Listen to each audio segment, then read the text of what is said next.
welcome to Monday Morning Detective, the podcast. This is episode 23, and I am your host, Gino Scala. Today we're going to discuss the Peacock docuseries on the Casey Anthony trial or murder of Kaylee Anthony. And the docuseries was called Where the Truth Lies. It's a three-parter, and I watched it over the last week, and I want to share some points with you, and hoping that you'll be, if you're curious about the docuseries, this will answer that curiosity, answer any questions you may have without actually having to sit and watch it, because I will tell you, it will fry your brain and it will get you so angry you might hurt somebody, and you might hurt yourself by punching out the TV monitor or the computer. So let's begin. The first episode deals with her relationship with her defense team, as it was back then and as it progresses and continues today.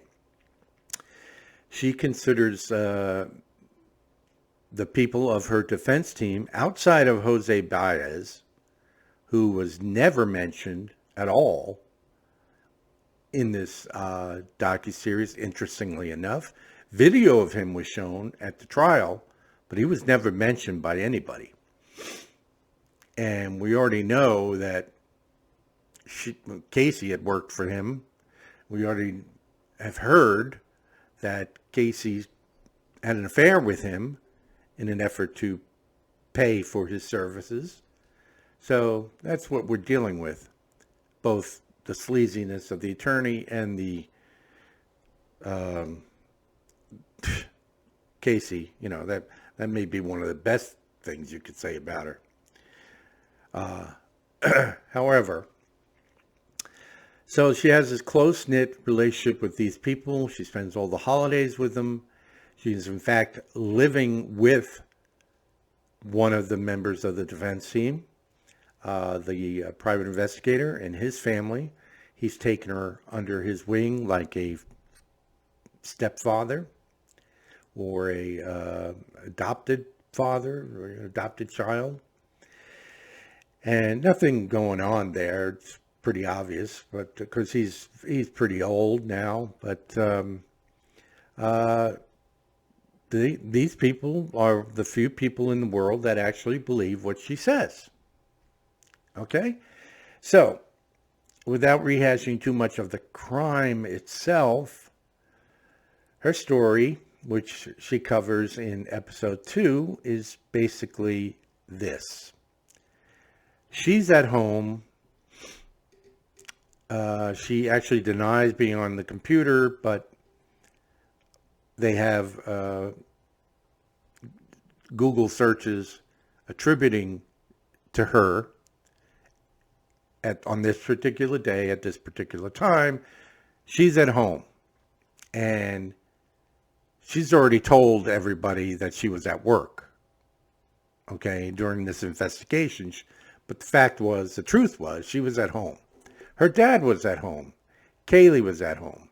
Her dad and Kaylee were outside or someplace in the house. She doesn't know. She didn't care. All of a sudden, George, the father, calls for Casey. Casey comes running outside. George is holding, presumably, a dead Kaylee Anthony in his hands. And he says, "Your mother will never forgive you for what you've done." And according to Casey, the baby was wet, cold to the touch, did not have any shoes on. And she immediately looked at the pool and noticed that there were no ladders at the pool, so she couldn't have gotten into the pool without help. So Casey immediately believes that George, the father, and then covered up his tracks by drowning the baby in the pool. That's her story. So he presents her with the dead baby, and she wails and screams and does what anybody would do in those circumstances. Except it was in the middle of the day, and none of the neighbors heard anything. Nobody came over to see if everything's all right. This is outside, wailing and screaming at the death of your child for a prolonged period of time. So, there's some credibility issues there. According to Casey, George then took Kaylee and said he will take care of it. Everything will be all right. And in Casey's mind, Kaylee's going to be fine. He's going to get her help. She's not dead. Maybe she was unconscious, knocked out, whatever, but she's fine. That's what she's now convinced herself at that period of time. Okay, so, we know the truth. We know the truth because at the time that when I mentioned the Google searches, the Google search in question was foolproof suffocation. And it was during the time that she was alone in the house. The mother was gone. I'm not sure where the mother was. I think she worked. And so it was just Casey, Kaylee, and Grandpa. So now, according to Casey, that's when bound the baby in a blanket, the Winnie the Pooh blanket, wrapped her with duct tape, and put her in a laundry bag, which they had a duplicate of in the house. They had the tape. It's all been proven to be the same. And this is when, Casey believes that, Casey's telling us she's under the impression that the baby's all right. But at the same time, she believes the story is that he's actually preparing to dispose of the baby. And according to Casey, we don't know. There's no explanation as to where this decomposing child was. No explanation from Casey where the decomposing child was for 31 days that she was missing. Because she was with Zanny the nanny, a woman she has been using for a couple of years now. Zanny the nanny. Well, as we now know that she no longer worked at Universal. She hadn't worked at Universal for over a year and a half. She was only there temporarily anyway. She put on this big show, leading the detectives there, waving at people, talking to security as if, she's there every day. And even the detectives there could tell by the people's reaction, they don't know who she is. But she's being led with two big burly detectives, so they're going to be nice and polite. Then they get to the end of the hall, and that's when she turns around and says, I don't work here. And they already knew that. But she has an explanation. And during these 31 days, she pointed out Zanny the nanny's residence, which was had been an empty apartment for over 6 months in this apartment complex. No utilities and such for 6 months. So the person calls, and it's a three-word Spanish name.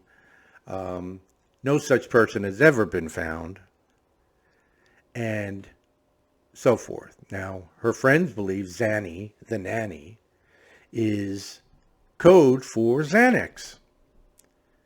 Give the child some Xanax, they go to sleep, and it's like having a nanny. They can do what they want. That is something I hadn't heard before. So I found that to be very interesting.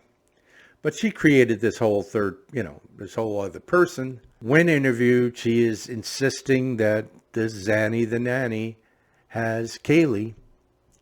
Keep in mind, she's already told us that she knows the baby is dead.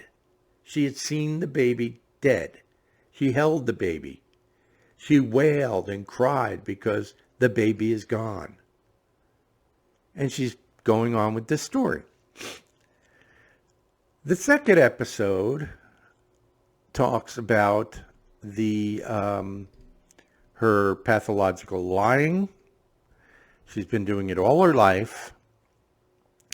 And it's because of the trauma that she suffered at the hands of her father while being from the years 8 to 12.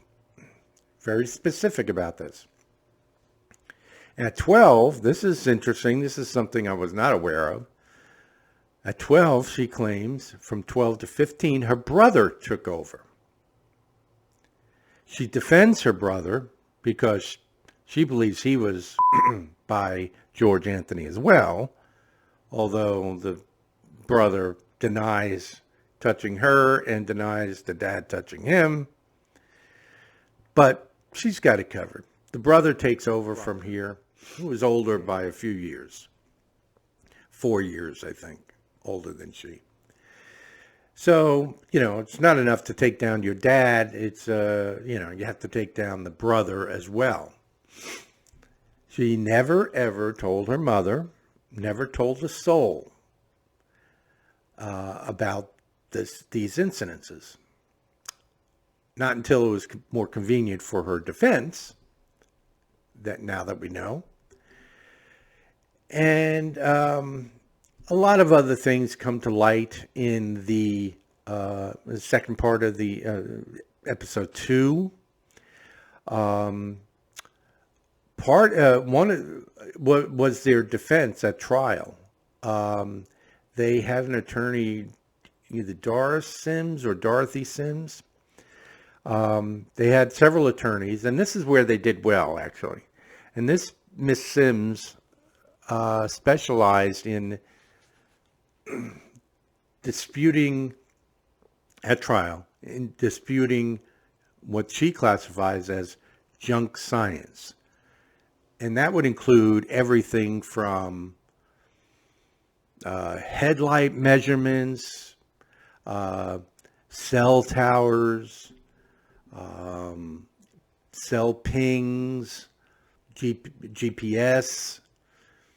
And in this case, she specialized in the decomp smell and the tests of the decomp, as well as, the adhesive. It is the adhesive tape, the duct tape.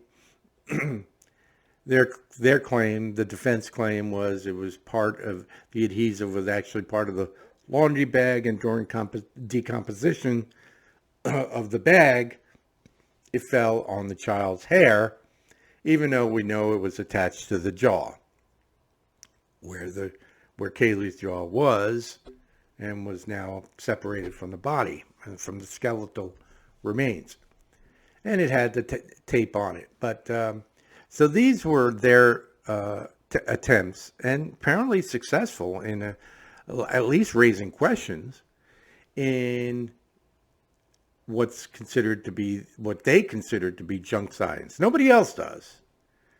Nobody else considers cell tower information or GPS to be junk science, including dogs, for example, search dogs. It's, the theory is that, okay, so dogs can alert, but which ones? Which dog is better than the other dog, and things of that. This is the type of questions they throw up in a trial and get the jury to make notes on. Oh, well, the dog alerted, but we don't know how good that dog is. What's their history, and all this stuff. So That's all a defense can do, is to get one person to vote not guilty. Now, this was a death penalty case. So what turned off a lot of people was the fact, on one hand, he said he loved her, he will always love her, but he will never forgive her. And he seemed to be, according to them, according to some Casey's friends, he was going out of his way to have her prosecuted and found guilty in a death penalty case. Now, she would never, it was a death penalty case. She never would have been given the death penalty. She had turned down a 20-year sentence because she refused to admit to anything. This was while she was still lying about everything. And turns out to be the right choice for her. Everybody else thought she's done. And I didn't care if she got the death penalty or not. Life in prison is worse in a lot of ways.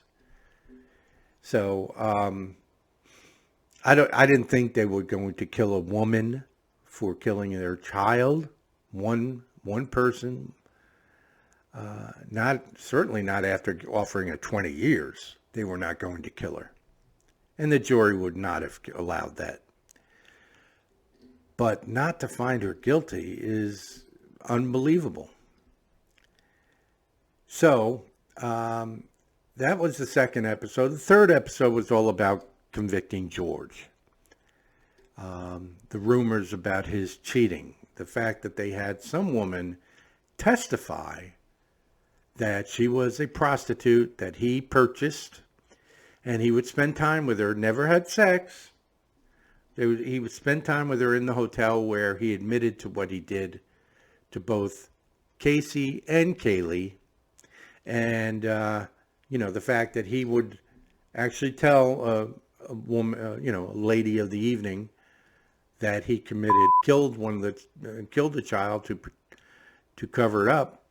Yeah, I'd believe that. No. So that's their story. And now, also part of the third episode was her finally coming clean about not having worked at Universal, not No Zanny the Nanny, and a host of other lies that she told. But she had an excuse because of mind control. Her dad wanted her to be this fantastic liar, lie about this whole case, obviously to protect him because he was the killer, and because of the trauma inflicted, she became this pathological liar. This is what she's saying. This is what her psychologist is saying. This is what her defense team believes.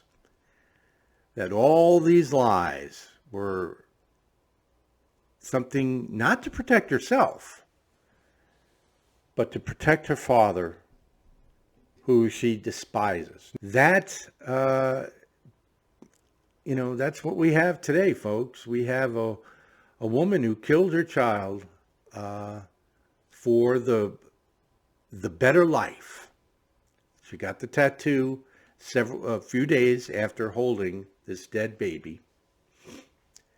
All those pictures of her partying and drinking and dancing, all during the 31 days after that she knew her child was dead. But this was all mind control. Mind control. We are now accepting mind control in jurisprudence. I thought I'd never hear anything like that. So there you have it. I hope this answers some of your questions and dispels some of the curiosity you may have. I would say not to spend the money to watch this. I already had Peacock for a long time, so it was available to me. Don't spend the time. You will get very, very angry if you're at all human. But if you're a true crime fan, you might want to watch it. I watched it so I can share it and hopefully not make it a success. Because the last thing I want to do is allow Casey Anthony anything good in life. And I can only pray, hope and pray that someday God gets even. Okay? So that concludes episode 23 of Monday Morning Detective. And we'll talk to you very soon. Have a wonderful day.